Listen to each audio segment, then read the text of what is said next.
Hello दोस्तों। Money banking के unit में अपन लोग सिर्फ फोकस करेंगे मनी पर पहले, क्योंकि बैंकिंग का जो पार्ट है फंक्शन ऑफ सेंट्रल बैंक वो अगले वीडियो में मैं सेपरेट समझाऊंगा। मनी में सबसे पहले डिस्कस करते हैं। मनी वाले चैप्टर में दो चीजें सबसे इंपॉर्टेंट है, वो है मनी सप्लाई और M1। अगर आपको मनी सप्लाई के कंपोनेंट्स अगर आपको बहुत अच्छे से आते हैं तो आपके लिए M1 कुछ भी मैटर नहीं करेगा। मनी सप्लाई मतलब क्या होता है? मनी सप्लाई बेसिकली वो प्रोसेस जिसके थ्रू कमर्शियल बैंक और RBI, that is money creating sector, economy में मनी सप्लाई करते हैं, मनी भेजते हैं, मनी सर्कुलेट करते हैं। तो मनी सप्लाई का मतलब क्या होता है? It refers to total volume, quantity, total volume of money held by, यहां पे सबसे इंपॉर्टेंट वर्ड क्या लिखा है? Public, at a particular point of time. अगर at a particular point of time है, इसका मतलब एक नंबर का क्वेश्चन पूछ सकता है कि सर मनी सप्लाई कौन सा कंसेप्ट है? तो ये स्टॉक कंसेप्ट है, क्योंकि ये पर्टिकुलर पॉइंट ऑफ टाइम पे अपन कैलकुलेट कर रहे हैं। दूसरी बात, यहां पर मनी, ये जो पब्लिक है ना, पब्लिक मतलब क्या सर? पब्लिक मतलब money using sector, money using sector that is house hold, firms, इनकी बात हो रही है, ना कि आरबीआई या फिर कमर्शियल बैंक्स की बात हो रही, इनकी बात नहीं हो रही है। किसकी बात हो रही है? हाउस होल्ड और फर्म की बात हो रही है। उसके बाद डिस्कस करते हैं कि मनी सप्लाई में सर आता क्या क्या? ये जो total volume of money supply, इसमें आता क्या है? पब्लिक क्या होल्ड करे तो उसको मनी सप्लाई बोलेंगे।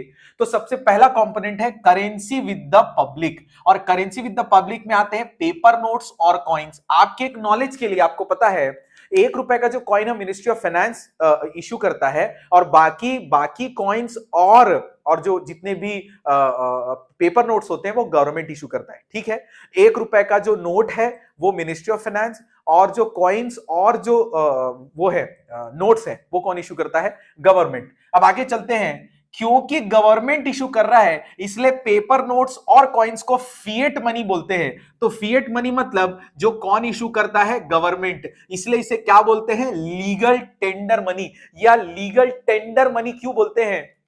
क्योंकि ये गवर्नमेंट ने इशू की है, और कोई भी आदमी ये नहीं बोल सकता कि मैं इसको मीडियम ऑफ एक्सचेंज के फॉर्म में एक्सेप्ट नहीं करूंगा। लेकिन जो जो कॉइन्स है वो लिमिटेड टेंडर मनी होते हैं। क्यों?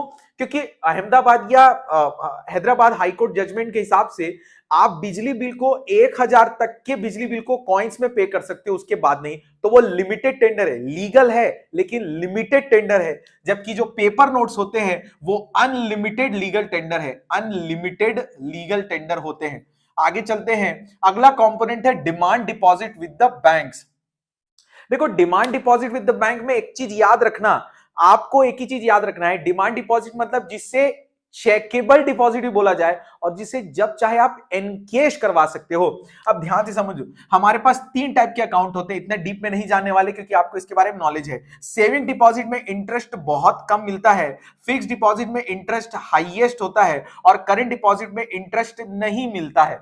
और करंट डिपॉजिट खोलने के लिए आपका क्या होना जरूरी है? बिजनेसमैन होना जरूरी है, पहली बात। और सेविंग डिपॉजिट कोई भी खोल सकता है, फिक्स डिपॉजिट कोई भी खोल सकता है। तो डिमांड डिपॉजिट में क्या आएगा? जो कभी भी चेक इशू करके विथड्रॉ किया जा सकता है। मेरे हिसाब से सेविंग अकाउंट और करंट अकाउंट चेकेबल डिपॉजिट होते हैं, जो जिनको इन कैश किया जा सकता है, लेकिन फिक्स डिपॉजिट को, टर्म डिपॉजिट को हम लोग कभी भी चेक इशू करके विथड्रॉ नहीं कर सकते, इसलिए ये चेकेबल डिपॉजिट नहीं होते। तो डिमांड डिपॉजिट में वो डिपॉजिट आता है जो चेकेबल डिपॉजिट हो, और इंटर बैंक डिपॉजिट को कंसीडर नहीं किया जाता। अगर हम लोग को मनी सप्लाई मेजर करना हो तो इन्हीं को तो देखना पड़ेगा ना। मनी सप्लाई अगर हमको मेजर करना हो तो इनको ही देखना पड़ेगा। तो सबसे पहला मेजरमेंट है M1, currency and coins with the public, जो अपन यहां पर देखे। Demand deposit with the commercial bank, with commercial bank, और अदर डिपॉजिट विद आरबीआई। अगर आप इन तीनों को ऐड करोगे तो आपके पास M1 आ जाएगा। फिएट मनी मतलब होता है जो कौन इशू कर रहा है दोस्तों? गवर्नमेंट इशू कर रहा है। और फिड्यूशरी मतलब होता है जो पेयर है और जो पेई है, इनके बीच में जो ट्रस्ट जनरेट करके जो हम लोग इशू करते हैं। जैसे एग्जांपल के लिए चेक इशू करना। तो चेक गवर्नमेंट ने इशू नहीं किया है, गवर्नमेंट ने ऑथराइज नहीं किया है, जबकि आप एक दूसरे को पेमेंट कर रहे हो on the basis of trust कि मैं जो तुझे 10 लाख का चेक दे रहा हूं, जब तू उस बैंक के पास जाएगा उस चेक को इनकैश कराने तो 10 लाख तुझे मिल जाएगा। इस ट्रस्ट के बेसिस पर जो एक्सचेंज हो रहा है उसको फिड्यूशरी मनी बोलते हैं। क्रेडिट मनी और फुल बॉडीड मनी में डिफरेंस है। क्रेडिट मनी मतलब होता है 2000 और 2000 का नोट। अब देखो 2000 का जो नोट है ये उसकी मनी वैल्यू हो गया, क्या हो गया उसकी मनी वैल्यू, और 2000 का नोट जिस पेपर से बना है वो उसकी कॉमोडिटी वैल्यू। अब मुझे बताओ 2000 का जो नोट है वो जिस पेपर से बना है उसकी वैल्यू तो 1 रुपए भी नहीं होगी, लेकिन जो 2000 का नोट है उससे हम कितने का माल खरीद सकते हैं, 2000 रुपए का। तो क्रेडिट मनी मतलब होता है when money value is greater than credit commodity value. तो जब मनी वैल्यू जो उसमें छपा है, जो उसमें फेस वैल्यू है वो, और जो नोट जिससे पेपर से बना है वो, अगर मनी वैल्यू उसकी ज्यादा होती है उसके कॉमोडिटी वैल्यू से तो क्रेडिट मनी होता है, और जब मनी वैल्यू और कॉमोडिटी वैल्यू दोनों इक्वल हो जाते हैं तो उसको बोलते हैं full bodied money. Next video में अपन डिस्कस करेंगे बैंकिंग चैप्टर के बारे में। सी यू गाइस। हेलो दोस्तों, बैंकिंग चालू कर दें। बैंकिंग में आपको 3 टॉपिक करके ही जाना है। सबसे पहला, आप कैसे भी पढ़ो, पहले आप फंक्शंस ऑफ सेंट्रल बैंक, क्योंकि अब आप हायरार्की वाइज पढ़ोगे सेंस नहीं बनता, फंक्शन ऑफ सेंट्रल बैंक। दूसरे नंबर पे आपको पढ़ना चाहिए मनी क्रिएशन, और तीसरे नंबर पे आपको पढ़ना चाहिए इन्फ्लेशन और डिफ्लेशन को कंट्रोल कैसे करते हैं। देखो बैंकिंग में मैं कमर्शियल बैंक का जो फंक्शन है एक्सेप्टिंग डिपॉजिट वो सब नहीं पढ़ा रहा हूं, क्योंकि वो इजी पार्ट है, आप खुद रीड कर सकते हो। बैंकिंग में सबसे पहले डिस्कस करते हैं central bank. Central bank is an apex, apex मतलब होता है सबसे इंपॉर्टेंट, सबसे बड़ा। Apex body that control, operate, regulate and direct the entire banking and monetary structure of the country. इसमें 4 वर्ड है, कंट्रोल, ऑपरेट, रेगुलेटर, डायरेक्ट। ठीक है। अब सेंट्रल बैंक का जो पहला फंक्शन है वो क्या है, करेंसी अथॉरिटी। करेंसी अथॉरिटी मतलब होता है कि इनके पास सोल अथॉरिटी है। क्या है सोल अथॉरिटी? सोल अथॉरिटी है इशू करने का। सोल अथॉरिटी है क्या करने का? करेंसी इशू करने का। मनी वाले चैप्टर में एक गलती हुई थी मेरे से, उसमें मैंने ये बोल दिया था कि 1 रुपए का नोट बस गवर्नमेंट करती है, जबकि 1 रुपए का note plus coins ministry of finance करती है, बाकी जो करेंसी रहती है वो आरबीआई इशू करती है। ठीक है। तो सोल अथॉरिटी है इनके पास। सोल अथॉरिटी का सबसे मेजर जो एडवांटेज है वो ये है कि भैया जो नोट सर्कुलेशन होगा ना वो एक सही तरीके से होगा, यूनिफॉर्मिटी रहेगी। क्या रहेगी दोस्तों? यूनिफॉर्मिटी। यूनिफॉर्मिटी रहेगी, एक जैसे नोट इशू होंगे। अगर ये काम स्टेट गवर्नमेंट को दे दिया जाए तो स्टेट गवर्नमेंट अपनी कन्वीनियंस के हिसाब से नोट प्रिंट करेगा, अपने कन्वीनियंस के हिसाब से वॉल्यूम ऑफ सप्लाई डिसाइड करेगा, तो ये गलत हो जाएगा। दूसरा एडवांटेज है सुपरविजन एंड कंट्रोल। अगर एक ही अथॉरिटी के पास होगा कि कौन कितना बैंक कितना मनी सप्लाई इशू होगा, तो इसकी वजह से सेंट्रल बैंक इस पूरे एंटायर बैंकिंग सिस्टम पर जो मनी सप्लाई हो रहा है, जो क्या बोलते हैं करेंसी इशू हो रही है, उसके ऊपर सुपरविजन भी रहेगा और उस पर कंट्रोल भी रहेगा कि कितना जाना चाहिए कितना नहीं जाना चाहिए। और तीसरा नंबर है पब्लिक फेथ। पब्लिक फेथ का मतलब ये होता है कि भैया हम लोगों को पता है एज अ इकोनॉमी के जो as a money using sector है, हमको पता है कि हमारी कंट्री में सिर्फ एक ही ऐसी इंस्टीट्यूशन है जो नोट इशू कर सकती है। अगर 2 लोग होते तो भी दिक्कत होती कि यार कौन सही यूज कर रहा है, कौन सही प्रिंट कर रहा है, हमें नहीं पता। बट क्योंकि हमारी कंट्री में सिर्फ और सिर्फ सेंट्रल बैंक ही एक ऐसी अपेक्स बॉडी है जो हमारे कंट्री में मनी सर्कुलेट, मनी प्रिंट करती है। दूसरा फंक्शन है बैंकर्स टू द गवर्नमेंट। इसमें उन लोग 3 जो अपने फीचर्स दिखा रहे हैं, as a banker, as a agent और एज अ फाइनेंशियल एडवाइजर। लेकिन ये किसके बिहाफ में चल रहा है? गवर्नमेंट के लिए। जैसे हमारे लिए कमर्शियल बैंक होता है वैसे ही गवर्नमेंट के लिए आरबीआई होता है। तो आरबीआई के लिए उन लोग एज अ क्या? बैंकर। मतलब कैसे? गवर्नमेंट को जो भी करंट अकाउंट, जैसे भी करंट अकाउंट अगर मेंटेन करने हैं तो आरबीआई उनके बिहाफ में मेंटेन करेगा। गवर्नमेंट के बिहाफ में जो भी रिसीप्ट एंड पेमेंट करना है वो गवर्नमेंट के बिहाफ में आरबीआई करेगा। गवर्नमेंट के बिहाफ में जो भी इंटरनेशनल मॉनेटरी के जो भी ट्रांजैक्शन होंगे वो भी आरबीआई करेगा। और सबसे इंपॉर्टेंट, शॉर्ट टर्म पीरियड के लिए आरबीआई गवर्नमेंट को लोन्स एंड एडवांसेस प्रोवाइड कर सकता है शॉर्ट टर्म पीरियड के लिए।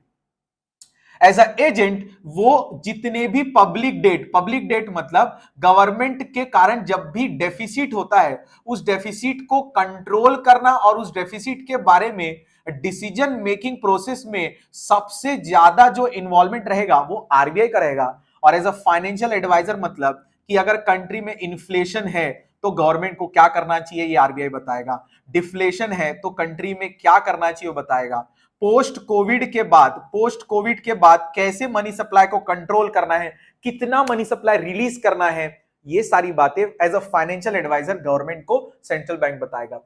तीसरा मेजर फंक्शन है बैंकर्स बैंक एंड सुपरवाइजर। मैंने जितने भी सैंपल पेपर अभी देखे हैं उसमें अगर समरी में देखूं ना तो ये बैंकर में central bank as a supervisor वाला जो है, जो किसके लिए परफॉर्म करते हैं, कमर्शियल बैंक के लिए। ये वाला फंक्शन मैंने बहुत रिपीटेटिव नेचर का देखा है। इसमें दो वर्ड है, regulate and controls the commercial bank. दूसरा किस किस चीज के लिए, licensing, branch expansion, periodic inspection और ऑडिट।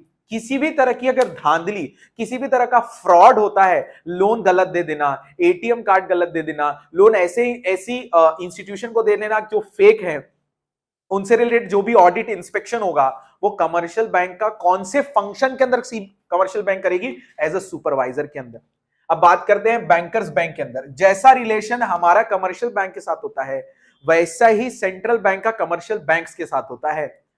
तो कस्टोडियन ऑफ कैश रिजर्व है सीबीआई ने, that is commercial bank of India, that is central bank of India, that is RBI ने बोला है कमर्शियल बैंकों की जब भी तुम्हारे पास डिपॉजिट आए ना उसका कुछ फ्रैक्शन तुम हमको दे दो, और वो जो कुछ फ्रैक्शन होता है ना वो सीआरआर होता है। तो सीआरआर जब हम लोग एज अ कमर्शियल बैंक जब भी डिपॉजिट आता है एज अ कमर्शियल बैंक, जब भी हमारे पास डिपॉजिट आता है उसका कुछ पोर्शन मैं अपने पास रख लेता हूं, जो किसको दे देता हूं, आरबीआई को। वो होता है कस्टोडियन मतलब उसका रखरखाव करना। Lender of the last resort मतलब होता है कि जब भी हमारी कंट्री में गवर्नमेंट और कमर्शियल बैंक दोनों को ही अगर किसी भी एक्सटर्नल इंटरनल सोर्सेस से अगर फंडिंग नहीं मिल पाती और हर जगह से उनको फेलियर ही मिल रहा है तो उनके पास एक लास्ट ऑप्शन बचता है कि भैया उन लोगों को काम करना चाहिए, आरबीआई के सामने जाकर उनको पैसे मांगना चाहिए या पैसे बोरो करने चाहिए। ये लास्ट रिसोर्ट है, मतलब ये एक लास्ट ऑप्शन बचता है। और लास्ट है क्लियरिंग हाउस फंक्शन, क्योंकि जो आरबीआई है ना, आरबीआई जो है ये सभी कमर्शियल बैंक के लिए क्लियरिंग हाउस फंक्शन है। क्लियरिंग हाउस फंक्शन है मतलब सभी लोग, जितनी भी बैंक है वो आरबीआई से कनेक्टेड है। अगर किसी भी वजह के कारण दो कमर्शियल बैंक के बीच कोई भी अनबन हो जाती, कोई भी डिस्प्यूट हो जाता है या फिर कोई बैलेंस पे करना या रिसीव करना रह जाता है, तो आरबीआई इस एंट्री को पास करके, दैट इज क्लियरिंग हाउस के फंक्शंस को यूज करके, उनके बीच जो भी पेई और पेई जो भी दिख रहे हैं या उनके बीच जो भी बैलेंस बच रहा है या देना है उसको क्लियरिंग हाउस फंक्शन के थ्रू परफॉर्म करती है। अगला जो टॉपिक अपने को पढ़ना है वो पढ़ना है अपने को मनी क्रिएशन। मनी क्रिएशन में मैं आप लोग को सिंपल सी 4 बातें आपको याद रखनी है जो मैं आपको अच्छे से समझा देता हूं। मनी क्रिएशन में सबसे पहले ध्यान रखना है आपको 4 वर्ड्स के बारे में। एक रखना है आपको LRR, फिर रखना है आपको प्राइमरी डिपॉजिट, फिर आपको याद रखना है सेकेंडरी डिपॉजिट, और आपको याद रखना है मनी मल्टीप्लायर। ये सारे 4 वर्ड जो है ये इनको अगर आप अच्छे से याद रखते हो तो आपके पास मनी क्रिएशन लिखते समय दिक्कत नहीं जाएगी। मैंने सैंपल पेपर में देखा है कि डायरेक्ट क्वेश्चन पूछ रही है सीबीएसई डायरेक्ट क्वेश्चन पूछ रही है कि आपको मनी मल्टीप्लायर का वर्किंग पूरा समझाना है। अब इसमें वर्किंग ऑफ, मैं पूरा वर्किंग तो नहीं समझा रहा हूं लेकिन जो चीजें आपको याद रखनी है, वर्किंग ऑफ मनी मल्टीप्लायर बोल सकते हैं इसको, या फिर इसको क्रेडिट मल्टीप्लायर भी बोलते हैं, या फिर इसको क्रेडिट क्रिएशन भी बोलते हैं, या फिर इसको मनी क्रिएशन भी बोलते हैं, अलग अलग नाम है। अब इसमें सबसे पहले आपको क्या याद रखना है, सबसे पहले याद रखना है आपको 2 अजम्पशंस। इस पूरे प्रोसेस में आपको 2 अजम्पशंस याद रखनी है। क्या है वो 2 अजम्पशन? पहला, all the receipt and payments, जितने भी ट्रांजैक्शन होंगे रिसीट एंड पेमेंट के वो रूटेड थ्रू किसके होंगे? रूटेड थ्रू होंगे चेक्स। दैट इज जितने भी ट्रांजैक्शन होने वाले हैं वो बैंक्स के थ्रू ही रूट होंगे। और दूसरा जो इंपॉर्टेंट अजम्पशन है, कि there will be only single banking system. क्या होगा कंट्री में? सिंगल बैंकिंग सिस्टम होगा। सिंगल बैंकिंग सिस्टम मतलब ये होता है, सिंगल बैंकिंग सिस्टम मतलब ये होता है कि आप बैंक 1 में पैसा डालो, बैंक 2 में पैसा डालो, बेसिकली वो एक ही बैंक है और डिपॉजिट और विथड्रॉल एक ही बैंक से होने वाला है। तो बैलेंस जो दिखेगा वो एक ही बैंक के पास दिखेगा, चाहे आप दूसरे किसी बैंक से डिपॉजिट करो और विथड्रॉल किसी दूसरी बैंक से करो। ये हो गया अजम्पशन। अब बात करते हैं एलआरआर का यूज, फिर बात करेंगे अपन प्राइमरी डिपॉजिट, फिर अपन बात करेंगे सेकेंडरी डिपॉजिट, और लास्ट में अपन डिस्कस करेंगे the most important money multiplier का वो फॉर्मूला। अब ध्यान से समझना इसमें आपको ध्यान रखना है कि आपको टेबल ऐसे बनाने हैं जिसमें आप ध्यान रखोगे राउंड, फिर आप ध्यान रखोगे डिपॉजिट, फिर आप ध्यान रखोगे सीआरआर, और फिर आप ध्यान रखोगे लोन। ऐसा आपको याद रखने का है, ठीक है। राउंड में डैश प्राइमरी डिपॉजिट 10,000 का आया, इसका 2,000 हमने सीआरआर रखा और 8,000, तो ये प्राइमरी डिपॉजिट है दोस्तों। प्राइमरी डिपॉजिट मतलब होता है ये जब फर्स्ट टाइम सर्कुलेशन में आता है, फर्स्ट टाइम सर्कुलेशन में जो पैसा आता है उसको अपन प्राइमरी डिपॉजिट बोलते हैं। यहां से मनी क्रिएशन का प्रोसेस स्टार्ट होता है। उसके बाद ये जो 8,000 जो राउंड 1 में आ रहा है, यहां से राउंड 1 चालू हुआ है, राउंड 1 में जो 8,000 आया है उसको क्या बोलते हैं? Secondary deposit. सेकेंडरी डिपॉजिट जितने भी होते हैं वो कैसे होते हैं? सेकेंडरी डिपॉजिट लोन्स के थ्रू क्रिएट होते हैं। बहुत इंपॉर्टेंट लाइन है दोस्तों, इसको मार्क कर लेना अपने दिमाग में कि सेकेंडरी डिपॉजिट क्रिएट होते हैं किसके थ्रू? लोन्स के थ्रू क्रिएट होते हैं, जबकि प्राइमरी डिपॉजिट तो एक बार फर्स्ट राउंड में आता है।